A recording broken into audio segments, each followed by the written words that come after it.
Mario. Super Mario. The franchise so popular, going to your local Walmart without signing something relating to the brand is near impossible. Oh, so sorry, that was the wrong thing. Oh, that didn't work. Anyway.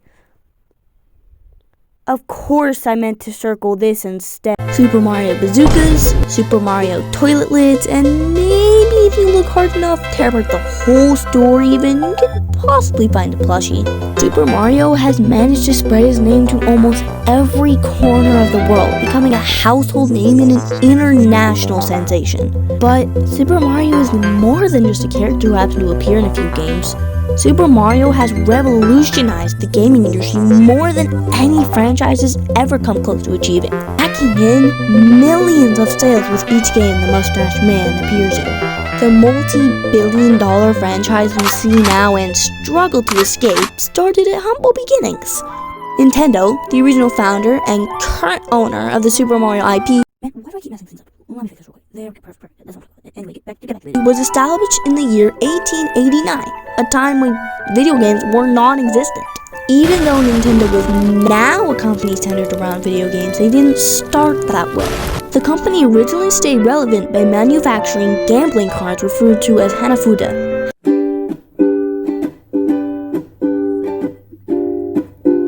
I'm really bad at saying names, but it's okay because I say so. It's Hanafuda, isn't it? Please forgive me. Hanafuda gambling cards usually featured flowers. Hanafuda literally means flower card. Other than flowers, many beautiful traditional pictures relating to Japan would also be featured on the cards. Wow. But eventually the original owner of Nintendo, Fusajiro Yamauchi, handed it down to his grandson Hiroshi in 1956. Hiroshi caused Nintendo to produce toys, eventually creating a product known as the Ultra Hand and many other products intended for children. Nintendo didn't just stop there though. Eventually Nintendo broke into the video game market. Already relevant systems like the Atari brought us... Oh no, not the Atari 5200. Who let this guy in here? There we go, that's better. Wait, no! Classics like Space Invaders, Paperboy, Tetris, and Frogs and Flies. You know, just forget that last one. This didn't pose as much as a problem for Nintendo though, since at the time video games were young, and the mainstay video game companies we know today weren't already ruling the market, including Nintendo. After creating the color TV game console and the infamous radar scope cabinets to get their name out in the gaming industry, they finally came up with Donkey Kong. The birth of Jumpman, the early Mario. Jumpman's original 8-bit design was instantly recognizable, stout, bright, bearing a distinctive cap and mustache, says BBC. The official creator of Super Mario, Shigeru Miyamoto, was the main producer of Donkey Kong. Since Nintendo wasn't exactly swimming in money at the time, they were falling behind on rent for their warehouse they rented while making Donkey Kong in 1981. But it was all worth it when Donkey Kong broke the market when it finally came out. See you in the afterlife, I'm going to die! I haven't had a video game market in a while. Selling 67,000 arcade cabinets in only 2 years. Jumpman, now commonly referred to as Mario, did eventually get its own game though, being Super Mario Bros., coming out on September 13, 1985. The game was a huge success, selling approximately 40 million copies. All this led up to the birth of the legendary hero we know today as Mario. But that was never the point of this video, was it? All of that is just how Super Mario came to be, not what the franchise as a whole has done. Super Mario is more than just a game or a character. Super Mario was one of the first to bring something really great to video games at the time.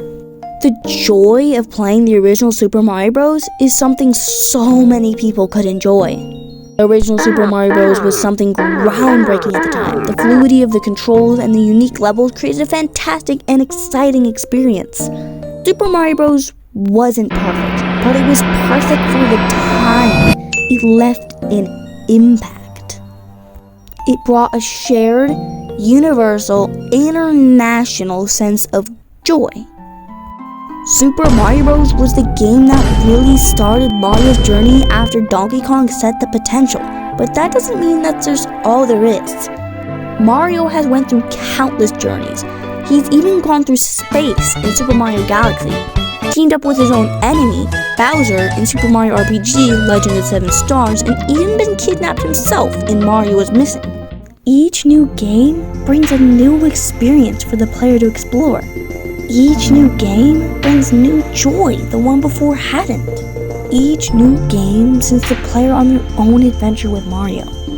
One of the greatest parts about Super Mario is a player young or old can start out with any game they want and still get the same enjoyable experience as a long-term fan. Miyamoto told NPR in a 2015 interview, "Everyone is afraid of falling from a great height. If there is a gap that you have to cross, everyone is going to try to run to jump across." Because of the simplicity of these experiences, as well as the interactive nature of controlling the character and seeing the response on the game screen, that's what really resonated with me. No response to happen on my game screen. You know what? I play in my shower. These phrases like can't help but remind us of our favorite moment, and iconic music performed by composer Koji Kondo can't help but get stuck in your head. Super Mario has managed to affect the cultural norms of our society. The development of our precious hero is not only something very important to video games in general, but pop culture as well. While playing as Mario, it's like putting yourself in his shoes, fighting enemies and saving the princess from harm. You become the hero of your own story. I think Slate represents this idea expertly. I think it's the Avatar idea. If you play as Mario, you put yourself in Mario's shoes. Slate, August 2nd, 2011. Super Mario inspires people, motivates people, shows people they can be more. There are an endless number of fan games inspired by Super Mario. Fan art and fan fictions are even more abundant. The existence of these fan creations is proof enough that Mario has inspired a lot of people.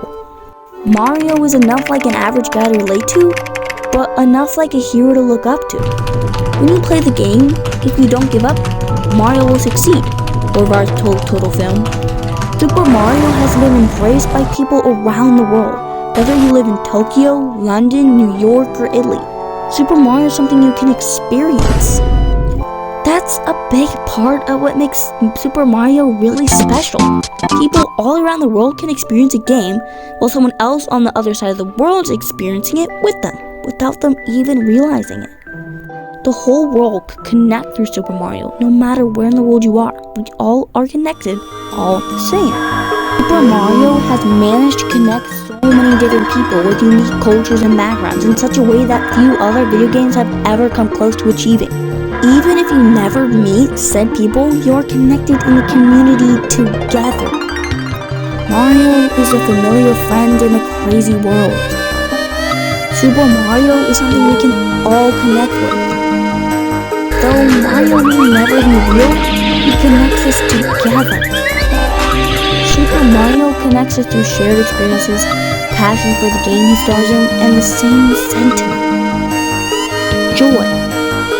The thing Shigeru Miyamoto always wanted people to feel when playing his games. Joy. In a sense, Super Mario is something more real than a lot of things. Culturally, we are connected to Mario as a community. A community who shares that same passion for Mario as the next person. A connected community. A community who's connected through joy. So much joy.